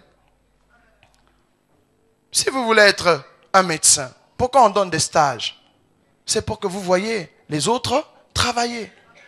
Et des fois pendant le stage on ne te paye pas. On ne paye pas. Bénévolat. Toi, tu regardes simplement. Et puis tu souffres. Pourquoi? Parce qu'il faut que quelqu'un d'autre te dise ce qu'il faut faire. Après la phase de l'indépendance, vient l'interdépendance. La vie est un rendez-vous du donner et du recevoir. Jeunes gens, si vous avez été mauvais dépendant, vous serez mauvais indépendant. Si vous avez été mauvais indépendant, vous voyez, quand on vous a dit aller à l'école, vous avez refusé. On a dit travailler, vous avez refusé. On a dit faites ceci, vous avez refusé. Vous avez désobéi aux parents. Et après ça, vous devenez indépendant, n'est-ce pas? Comme vous n'avez pas eu de soumission, vous n'avez pas eu quelqu'un pour vous dire quoi que ce soit, vous allez dans la rue. Vous êtes devenu indépendant. Qu'est-ce qui se passe? Vous vous shootez, vous prenez la cam, vous suivez n'importe quoi, et tout. Vous allez dans n'importe quoi. Alors, la jeunesse, c'est l'âge de l'indépendance, où on fait ce qu'on veut. Et la Bible même nous encourage à être bien jeunes. Jeune homme, réjouis-toi, fais ce que tu veux. N'est pas de chaque... Oh, mais on dit, mais n'oublie pas que pour tout... pour tout ce que tu fais là, il y aura un jugement. Oh, c'est la jeunesse. On fait ce qu'on veut. On sort avec qui on veut, on découche quand on veut, on accouche quand on veut, on couche quand on veut. Où tu veux, quand tu veux. Où... On se dit c'est la liberté. La Bible dit la jeunesse est comme l'aurore. Ça va vite s'évanouir. Tu ne veux pas qu'on te dise, ne fais pas ceci. Non, comme je disais tout à l'heure, ne jugez pas, ne jugez pas. Il faut que tu aies quelqu'un qui te dise, frère, on ne fait pas ça. Ma soeur, tu n'as que 13 ans, on ne court pas les garçons. Mon frère, on ne fait pas ça, c'est pas ton âge. Ne fais pas ça, ne fais pas ça, ne fais pas ça, ne fais pas ça. Ne fais. Je sais que ce pays, c'est un pays rebelle. Il a tué son roi. On a dit, c'est interdit d'interdire. Vous avez des valeurs françaises, mais si l'Église ne dit pas la vérité, notre génération se perdra. Dieu n'est pas pour le libertinage. Nous n'avons pas de liberté. Est-ce que vous comprenez un peu? Dieu lui-même dans son alliance n'est pas libre. Je ne vois pas comment il laissera les hommes libres. Dans le jardin d'Éden, il mit un arbre de la connaissance du bien et du mal. L'homme était parfait. Dieu a dit ça, ne touche pas. Ne touche pas. Ne touche pas. Afin, pourquoi? C'est pas parce qu'il voulait mettre l'homme prisonnier, c'est pour me dire qu'il n'y a pas de liberté. Tout est loi sur les lois de la physique, de la métaphysique, même spirituellement il y a des lois, même humainement, tout est loi. La loi n'est pas mauvaise, elle veut simplement faire voir quelle sorte de personne vous êtes. Est-ce que vous comprenez cela? Une bonne dépendance conduira à une bonne indépendance. Pourquoi il y a la dépendance et un moment d'indépendance? Après la dépendance, on vous donne l'indépendance pour qu'on voit ici, vous avez compris l'importance de la dépendance. L'indépendance ne vient que pour vous faire, pour voir si vous avez compris la dépendance. La dépendance, c'est la période où on vous disait ce qu'on fait. Comment on fait les mathématiques, comment on fait la chimie. Faites attention, si vous n'avez pas bien suivi les cours de chimie, mais vous allez exploser dans votre laboratoire. Quand vous allez faire un mélange pas correct, ça va exploser. Est-ce que vous comprenez un peu? Mais si vous avez été bon élève, vous avez suivi ce qu'on vous a dit, les choses viendront. Il y aura des moments difficiles, mais l'Éternel vous accordera sa faveur. Est-ce que quelqu'un comprend cela? J'aime le texte. Réjouis-toi, jeune homme, dans ta jeunesse. Ça, c'est l'indépendance. Parce que dans la dépendance, on a dit, instruis l'enfant sur la voie qu'il doit suivre. Mais dans l'indépendance, c'est réjouis-toi, jeune homme, jeune fille, dans ta jeunesse. Waouh, la jeunesse. J'aime les jeunes gens. Vraiment, vous voyez les pantalons qu'ils mettent ces derniers temps? Qui ne tiennent pas sans ceinture. Vous vous demandez si ça va tomber. Vous savez, les jeunes gens, pourquoi ils sont rebelles? Parce que lorsqu'ils étaient enfants, on lui disait, mets-toi comme ça, on ne fait pas ça. Oui papa, oui maman. Vous avez déjà vu les jeunes, lors de l'indépendance, même s'ils ne boitent pas, ils changent sa manière de marcher. Pourquoi? Il dit, c'est l'indépendance. Parce que quand il était à l'école, c'était ton ne fais pas, ne bouge pas, ne fais pas ceci, cela, cela. Le jour où le jeune homme trouve la liberté, il faut les voir comment il marche. Basket, lacet ouvert, le jean qu'il tient presque en main. Les gens sont devenus terribles. Dans une génération corrompue. Le pantalon, quand on le portait autrefois, nous cachions nos sous-vêtements. La génération actuelle, il faut qu'on voie tout. Qu'est-ce qui se passe? Pourquoi? C'est la mauvaise dépendance. Des enfants qui n'ont pas eu quelqu'un pour leur dire ce qu'il faut faire. Lorsqu'ils deviennent indépendants dans la jeunesse, ils veulent faire tout ce qu'ils voient avec leurs yeux. On dit, réjouis-toi. jeune homme dans ta jeunesse, et que ton cœur te rende heureux au jour de ton adolescence, hein, et marche dans les voies de ton cœur, et selon les regards de tes yeux, mais sache que pour toutes choses, Dieu t'amènera en jugement. Fais ce que tu veux pendant l'indépendance. Oui, parce que la dépendance est une phase difficile où on vous dit ce qu'il faut faire. Oh, fais ce que tu veux. Hein? À l'église, on a dit, il faut jeûner, il ne faut pas tromper, couche pas là-bas, fais ceci, vole pas. Ne passe pas ton temps à regarder la télévision, prends le temps de la prière et ceci. Tu refuses. À l'heure de l'indépendance, c'est là où vous voyez des gens qui ne marchent pas avec le Seigneur, mais remplis de versets bibliques. Quand tu veux leur dire, frère, c'est que tu fais là. Tu veux me dire quoi? Le verset là, je connais. Mais tu connais, tu ne mets pas en pratique. Est-ce que vous comprenez un peu? Parce que les trois premières années de la foi sont des années importantes. Où vous avez besoin d'être soumis. Et on vous dit, non, on lit la Bible comme ça, on jeûne comme ça, on fait ceci. J'ai été touché dans mon cœur, je n'ai jamais appris ça. J'ai un petit garçon ici de 4 ans qui est en train de jeûner. 4 ans. Hier, toute la journée, m'a-t-on dit, il est resté sans manger. Qu'est-ce que vous pensez que Dieu fera de cet enfant? Les autres sont en train de jouer à PlayStation ou en train de regarder Tom et Jerry. Ce sont les vacances. Ils regardent les dessins animés, manga. Le petit garçon est en train de jeûner. Instruis l'enfant sur la voie qu'il doit suivre. Vous autres, au lieu d'emmener vos enfants ici, vous les avez laissés aller jouer. Les musulmans apprennent leurs enfants la prière dès le bas âge. C'est comme ça que même quand il a 20 ans, vous lui dites ne saute pas la bombe, il saute parce que depuis l'enfance, on lui a déjà dit que s'il saute, il aura 10 vierges au paradis. Donc vous pouvez changer, rien à faire. Vous dites non, c'est faux. Il dit non, il y a 10 vierges qui m'attendent au paradis. Donc il prend une ceinture de bombe. Et nous autres chrétiens, nous pensons que les enfants ne comprennent pas. Comment cet enfant de 4 ans, hier je l'ai vu, on le portait dans les bras. Il n'a pas mangé depuis le matin. Il est en train de jeûner. Le Seigneur sûrement n'oubliera pas cela.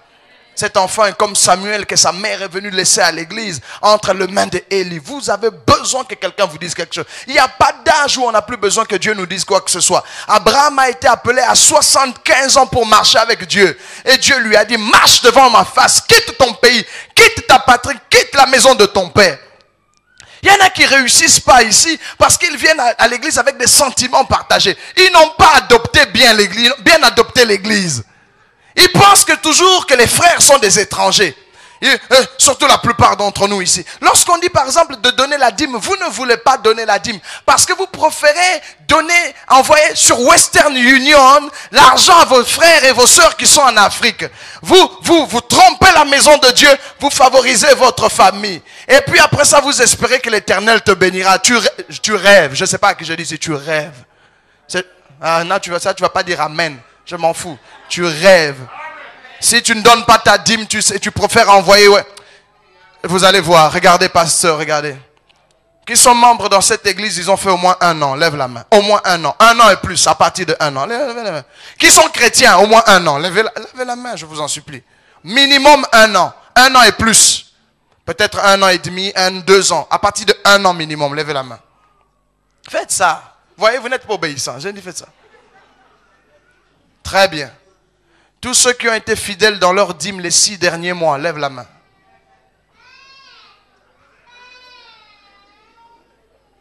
Vous voyez, les bains baissent. Ceux qui ont été fidèles dans leur dîme les 3 derniers mois. Mais or, la Bible dit donnez la dîme et vos offrandes. Si vous regardez sur le plan spirituel, cette assemblée mérite un tribunal divin. Parce que la Bible dit, un homme vole-t-il Dieu?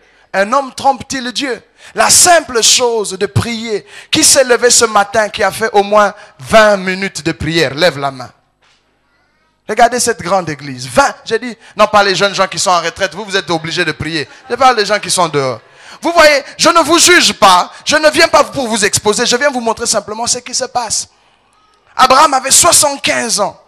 Qui a 75 ans dans cette salle? Il n'y a personne. C'est à cet âge-là qu'Abraham, on l'a appelé à marcher avec Dieu. Est-ce que vous comprenez? Il devait apprendre la discipline avec Dieu. Allez là, on a dit, quitte ton pays, quitte ta patrie, quitte la maison de ton père. Il y a des gens qui entrent ici dans l'église, ils pensent qu'ils sont trop vieux pour qu'on leur dise pas ce qu'il faut faire. Peu importe l'âge dans lequel tu entres dans l'église, va nettoyer les toilettes, balaye la salle, fais ce qu'il faut faire. Dieu te bénira. S'il ne te bénit pas toi dans tes jours, il bénira tes enfants. Dieu est fidèle jusqu'à 1000 générations. La bonne dépendance créera une bonne indépendance. Et quand vous avez été un bon indépendant, vient la troisième phase, celle de l'interdépendance. La vie est un rendez-vous du donner et du recevoir. On vous discipline à l'école pour qu'un jour, quand vous serez en train de travailler, vous puissiez reproduire ce que vous avez appris à l'école. Mais si tu n'as fait que l'école buissonnière et tricher, qu'est-ce qui se passera? Ce sera difficile lorsqu'il faudra donner quelque chose. Est-ce que vous comprenez cela? Ces trois phases de la vie sont appliquées à nous tous, dans l'esprit, comme dans les choses de la chair, comme dans l'âme, dans tous les domaines. Sachez qu'il y a un moment de dépendance, puis vient le moment d'indépendance, puis vient le moment d'interdépendance. C'est alors, je voulais traiter un sujet tout à l'heure, le Seigneur a conduit que j'en parle autrement. Il y a des enfants comme Joseph, je vais rapidement finir par là. Joseph était un enfant qui était né par la prière. Sa mère Rachel, qui était la sœur de Léa, Jacob avait épousé 2 sœurs. Vous connaissez bien l'histoire. Il a épousé d'abord, il a travaillé pour Rachel, mais on lui a donné Léa, et puis on lui a donné Rachel, et chacune est venue avec sa servante. Le monsieur qui ne voulait qu'épouser qu'une seule femme s'est retrouvé avec 4 femmes en train de gérer. Et c'était très difficile pour lui. Et Rachel, qui était aimée, n'avait pas d'enfant. La Bible me dit, et Dieu se souvint de Rachel. Dieu se souvint de Rachel. Je ne sais pas qui est en train de pleurer ici, qui souffre, mais Dieu se souviendra de toi si tu attends patiemment. Dieu se souvint de Rachel, on lui donna Joseph. Joseph, lorsqu'il est né, la Bible nous dit, une grande chose s'est passée dans la vie de Jacob. C'est lorsque Joseph est né que Jacob a demandé sa liberté. Vous savez, il y a des enfants, quand ils entrent dans votre famille, ils viennent avec un signe. Vous devez reconnaître les enfants. Chaque enfant qui naît dans une famille correspond à une époque d'une famille. Il y a des parents qui se sont mariés étudiants. Et même les noms de fois qu'on donne aux enfants sont des noms de circonstances. Si vous lisez la Bible, vous verrez toujours on a donné à un enfant le nom en fonction d'une circonstance. On peut vous appeler Bertrand, Grégoire, mais dans votre subconscient, il y a le nom de votre circonstance que vos parents ont inculqué sur vous. Il y a des enfants, vous voyez, quand les parents regardent cet enfant, oh, cet enfant nous l'avons eu quand nous étions étudiants. Il y a un enfant qui rappelle aux parents, oh, celui-ci nous avons eu, chérie, quand tu as fini tes études et tu as eu le diplôme. Ah, notre fille ici est née quand mon mari cherchait un job. Il y avait vraiment la galère, on n'avait même pas de quoi manger. Ce garçon-là, lui, il est né, oh, c'est quand mon mari venait de trouver un emploi. Chaque enfant, les parents ont les sentiments dans un enfant en fonction de l'expérience qu'ils ont vécue à l'époque où vous étiez en train de naître. Les enfants ne se ressemblent pas. Lisez l'histoire des 12 enfants de Jacob. Chaque fois, il y en avait un qui naissait. On l'appellera Judas. On l'appellera Lévi. Et on dit toujours pourquoi on l'appelle Lévi. On l'appellera Siméon. Et on donne la raison. On l'appellera Dan. On donne la raison. Vous savez, je sais que dans nos jours, il y a des noms compliqués. Il y a vraiment des gens qui prennent des formules chimiques pour donner de... Genre, cet après-midi, depuis hier, je demandais aux enfants leur nom. J'entendais de ce nom vraiment de laboratoire. J'entendais une histoire, un jour un couple, on voit un enfant, quel est ton prénom? Préfrunia. Oh, Préfrunia. On se demande des noms comme ça n'existe pas. Ça veut dire quoi? Non, ça veut dire, c'est le nom que les parents ont donné à l'enfant. Ça veut dire le premier fruit de notre amour. Vous savez, peu importe le nom que Grégoire, Bertrand, que les parents nous donnent, mais dans le subconscient, l'enfant porte le nom de la période dans laquelle vous étiez en train de passer. Si maman pleurait, même si l'enfant porte le nom de gloire, joie, dans son subconscient, le nom, c'est un nom de douleur. Vous comprenez? C'est pour ça qu'il faut veiller à l'époque où maman est en grossesse. La période où la maman est en grossesse, femme, passe du temps plus dans la prière que devant la télévision. Nous avons une génération d'enfants. Vous savez, chaque fois qu'il y a un nouveau film, Les enfants s'appellent de noms de cinéastes. Écoutez, je suis en train de parler aux jeunes. Si papa vous a donné un nom, demandez à vos parents pourquoi vous vous appelez ce nom-là. J'ai vu vraiment, il y a des gens qui ont regardé un film. L'acteur de cinéma leur plaisait tellement. Ils ont pris le nom de l'acteur du cinéma et ils ont donné à leur enfant. Après ça, vous avez porté le nom de l'acteur de cinéma. Et après ça, vous avez des problèmes à l'église. Pourquoi? L'homme répond toujours à son nom. C'est pour cela, vous voyez, dans la Bible, on a changé les noms de certains. Vous vous dites, oh non, ça n'a rien à voir avec la sorcellerie. C'est simplement l'état psychologique dans lequel vous êtes né. C'est ce qui fait votre personnalité. C'est comme ça que Dieu a changé le nom de certaines personnes dans la Bible. Quelqu'un comprend cela? Chacun porte le nom d'une circonstance. On peut t'appeler Marie-Jeanne, mais en réalité, sur le plan psychologique, c'est pas le nom de Marie-Jeanne. C'est le nom du moment de douleur. Le nom de douleur que tu as. Ou de joie, ça dépend de cela. Et quand Rachel, Dieu se souvenu d'elle, elle a eu un enfant, elle l'appela Joseph, qui veut dire que Dieu ajoute encore. Et lorsque Joseph est né avec un mystère de ajoute encore, le nom de Joseph veut dire aussi celui qui grandit progressivement, qu'on ajoute. Qu'on ajoute. Et par le nom de cet enfant, l'enfant qu'on appelle Joseph a vécu une expérience qui était grandir progressivement de gloire en gloire. Il a grandi dans la maison de son père et sa mère. Son père l'aimait parce qu'on l'a eu dans un âge avancé. Cet enfant croyait qu'il était heureux. Après ça, quelques instants, les parents, ses frères l'ont vendu. Et son bonheur est tombé. Parce qu'il portait un nom, ajoute. Ajoute, ça veut dire qu'on aille progressivement. Allons, que le Seigneur fasse encore. Quand ses frères le vendent, il va en Égypte comme esclave. Il entre dans la maison de Potiphar, il se repose quelques instants. Joseph a cru qu'il est arrivé. La femme de Potiphar le cherche et on le jette en prison. Son père lui avait fait une tunique de plusieurs couleurs, dit la Bible. Ses frères l'ont dépouillé de son habit et l'ont vendu. Joseph arrive dans la maison de Potiphar, il se croit habillé, la femme de Potiphar lui arrache sa tunique. Et on le jette en prison. Il faut qu'on ajoute encore. Lorsqu'il est en prison, 13 ans plus tard, Pharaon fait un songe bizarre. Et on enlève à Joseph sa dernière tunique. On le rase et on le met prince en Égypte. Joseph est mort à 110 ans. Il est devenu prince en Égypte à 30 ans. Il a régné en Égypte pendant 80 années. C'était un enfant discipliné qui a connu la dépendance. Dans la maison de son père, il accusait tout le temps ses frères. Papa, tel a fait ça, tel a fait ça. C'était un enfant à qui on a appris, on a instruit ce qu'il fallait faire dès le bas âge. Quand Joseph était dépendant, c'est son père qui lui dit, va faire ceci. C'est quand son père l'a envoyé, qu'on l'a vendu. Un enfant qui était dépendant et obéissant. Comme Joseph avait fait une bonne dépendance. Même quand il était dans la maison de Potiphar, quand il est devenu indépendant, il n'a pas touché à la femme de Potiphar. La bonne dépendance créera une bonne indépendance. La femme de Potiphar a dit, prends-moi. Il a dit, non, papa m'avait pas appris ça. Maman m'avait pas appris ça. Ce qui a autrui, je ne touche pas.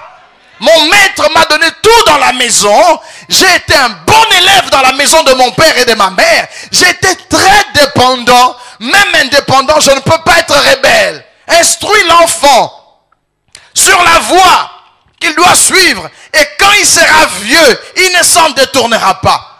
On avait appris à Joseph des valeurs nobles. On avait montré à Joseph, il avait son père, quoique sa mère est morte quand il était encore jeune. Mais c'est quelqu'un sur qui Jacob avait appris. Ne triche pas. Parce que son père était trompeur. Il est très tricheur.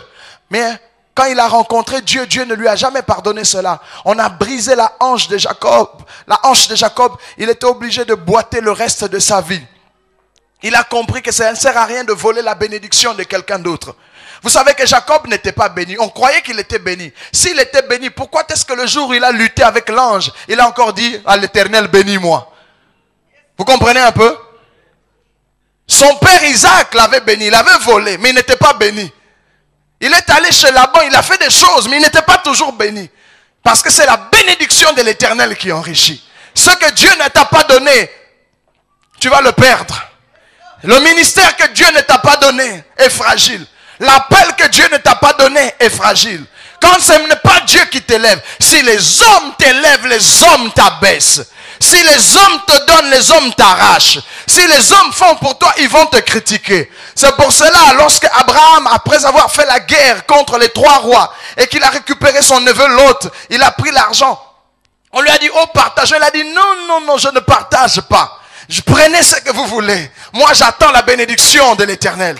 Et Melchisédek est venu rencontrer Abraham pour bénir Abraham de la bénédiction qui vient d'en haut. Nous avons besoin que Dieu fasse. Nous avons besoin que ce soit l'Éternel qui fasse. Qu'il soit au commencement, qu'il chemine avec nous et qu'il soit à la fin. Joseph savait cela de son père. Son père lui a expliqué, tu vois mon fils, j'avais volé la bénédiction de mon frère. Et j'avais fait ça. Toi ne fais pas la même chose. Je t'aime, tu es le fils de ma vieillesse. J'ai souffert. C'est après la naissance de Joseph que Jacob a quitté son oncle Laban. Quand Joseph est entré dans la maison de Potiphar, la femme de Potiphar a dit, oh jeune homme, tu es beau, regarde comment tu y es. Il n'y a personne comme toi. Mon mari est vieux, non? Regarde ce vieux-là. Il va mourir, toi tu vas devenir l'héritier. Joseph a dit, je touche pas. Mon père m'avait interdit. J'ai vu mon père boiter lorsqu'il était âgé. Moi, j'ai envie de vivre le plus longtemps possible. J'ai envie de garder l'intégrité. Je ne veux pas insulter un homme de Dieu. Je ne veux pas critiquer le ministère d'autrui. Je ne veux pas parler. Je ne veux pas que quand moi, Dieu m'élèvera dans le ministère, que quelqu'un d'autre me critique.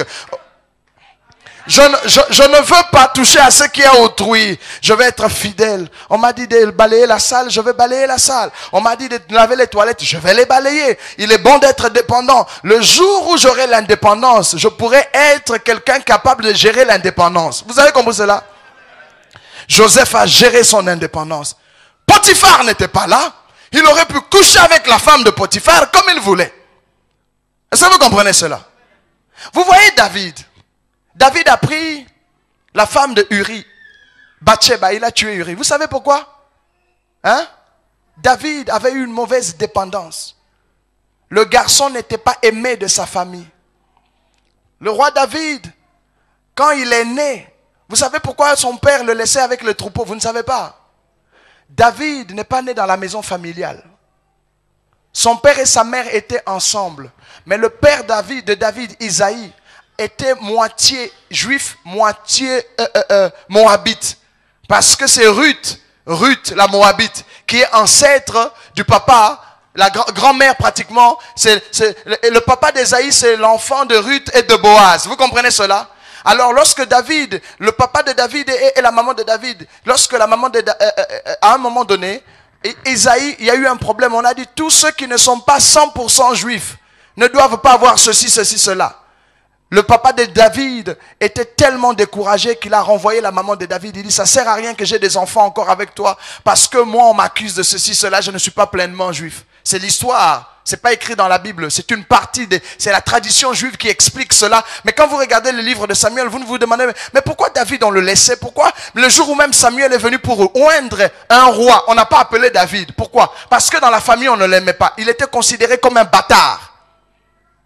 Et qu'est-ce qui s'est passé? Quand la maman de David, on l'a chassée du foyer, elle est allée un jour, elle s'est déguisée. Elle est venue chez son mari, elle sentait qu'elle doit avoir un enfant. Elle a eu un enfant avec le papa de David et puis elle est partie. Quelque temps après qu'on a arrangé l'affaire, on a dit au papa de David, voici ta femme a eu un enfant. Alors il a dit, on voulait la lapider. Elle a dit, non, c'est mon mari, je m'étais déguisée. C'est déjà arrivé avec Judas aussi. Est-ce que vous comprenez cela? Alors, mais le papa de David n'avait pas confiance tellement. Et David, même ses grands frères ne l'aimaient pas à cause de ça. Un enfant comme ça, il était déséquilibré depuis son enfance. Il était malade d'amour. C'est comme ça que quand il était sur le toit de sa maison, puisqu'il avait une mauvaise indépendance, il mit une mauvaise dépendance. Lorsqu'il était devenu indépendant et roi, il a fait tuer Uri. Il a pris la femme d'autrui. Les gens qui n'ont pas été disciplinés dans l'enfance, que ce soit dans le ministère, que ce soit dans les choses de la vie, un jour vous allez les voir prendre ce qui est autrui. Parce qu'on ne leur avait pas dit, on ne fait pas ça, on ne fait pas ça. Joseph avait été aimé, Joseph était bon dépendant. Et lorsqu'il était dans la maison de Potiphar, il a dit, je ne peux pas toucher à la femme d'autrui parce que Dieu ne serait pas content. À cause de sa justice, l'indépendance, vous souffrirez. Dans la dépendance, on a jeté Joseph en prison. Même en prison, Joseph est resté juste. Il consolait les autres. Celui qui a bu l'amour, l'enfant qui a bu l'amour de son père et de sa mère, donnera l'amour aux autres. L'enfant qui a grandi sans amour paternel, quand il devient dépendant, voyou. Pourquoi les gens avortent? Parce qu'eux-mêmes, on ne les a pas aimés. La jeune fille, comment il y a des gens qui font 3 avortements, 4 avortements. Comment tu peux faire ça? C'est que quelque part, on ne t'a pas aimé assez. On ne t'a pas aimé assez, tu t'en fous. C'est comme ça que Dieu dit, un homme, une femme abandonne-t-elle l'enfant qu'elle a enfanté? On croit que c'est impossible, mais Dieu dit, même si ta mère ou ton père t'a abandonné, moi l'Éternel, je ne t'abandonnerai pas. Nous avons besoin d'être restaurés dans nos cœurs. Il y a ces choses que les adultes font parce qu'ils n'avaient pas eu quelqu'un pour leur dire ce qu'il faut faire. Joseph dans la maison de Potiphar, libre, n'a pas touché à ce qui est à autrui. Il a dit, il faut que je sois intègre. Combien serait intègre? Regardez comment on le met juste responsable de la chorale. Il couche avec toutes les sœurs. Il croit que c'est son harem. On lui donne une petite responsabilité, ceci, cela. Tout celui qui essaie de prendre une place de position. Il y avait un président du Congo au Kinshasa. Les femmes d'autrui étaient à lui. Tout le monde était à lui. Pourquoi? Quand on remarque qu'il n'avait pas eu de maman. Oh, laissez-moi le dire. Hein. Si c'est votre frère ou votre cousin, écoutez, moi je défends la parole de Dieu. J'explique les cas de psychologie.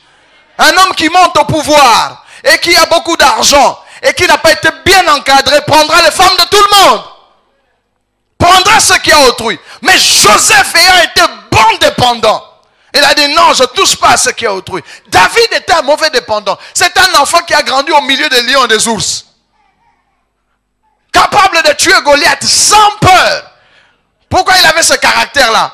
Ses frères et ses soeurs, ses frères et son père, tous allons jeter dans la brousse. Vous avez vu le caractère de David? Dieu l'aimait. Mais Dieu connaissait le problème de David. Psychologiquement, David était malade.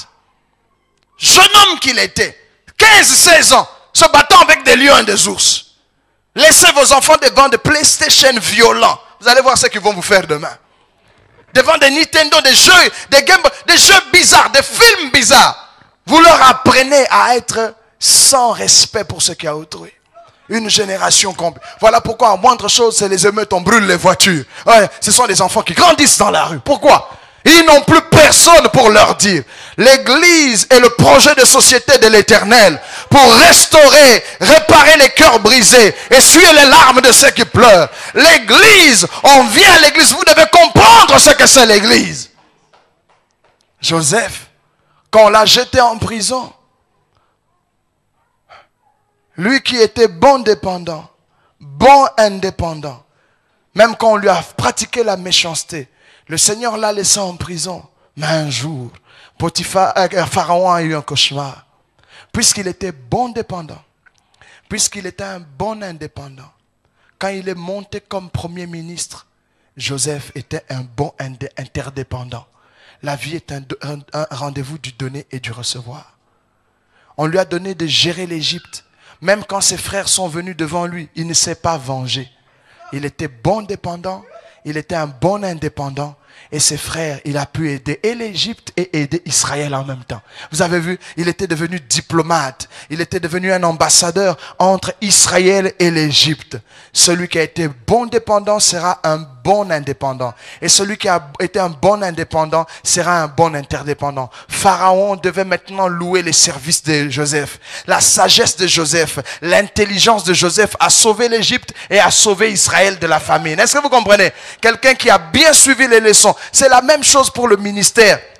Si vous avez suivi les bases dans le ministère, vous avez obéi au travail de quelqu'un d'autre, si vous avez été fidèle à ce qui est autrui, Dieu vous donnera ce qui est à vous-même. Lorsque vous avancerez dans la vie, même lorsque vous serez indépendant, si vous aviez l'habitude de jeûner quand on disait jeûnons à l'église, même si vous voyagez loin, vous allez craindre l'Éternel parce que vous avez été bien éduqués dans l'église. Pourquoi certains frères avec qui nous étions en Afrique, au Congo Kinshasa, Lorsque nous étions en Afrique, ils n'avaient pas compris certains versets bibliques. Et lorsqu'ils viennent en Europe ici, ils perdent la foi.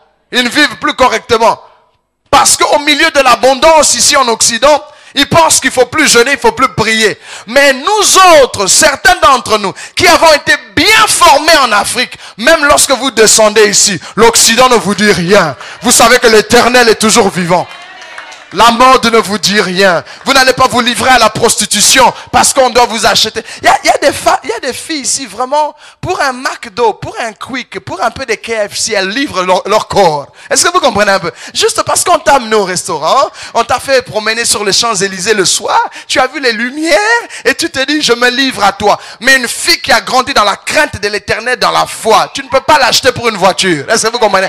Elle sait qu'elle a grandi avec l'Éternel. Elle a lu les histoires qu'il y a dans la Bible, elle va craindre l'Éternel. Une bonne dépendance produit une bonne indépendance. La bonne indépendance te préparera pour le rendez-vous du donner et du recevoir. Ainsi parle l'Éternel. Que celui qui a les oreilles entende ce que l'Esprit dit aux églises.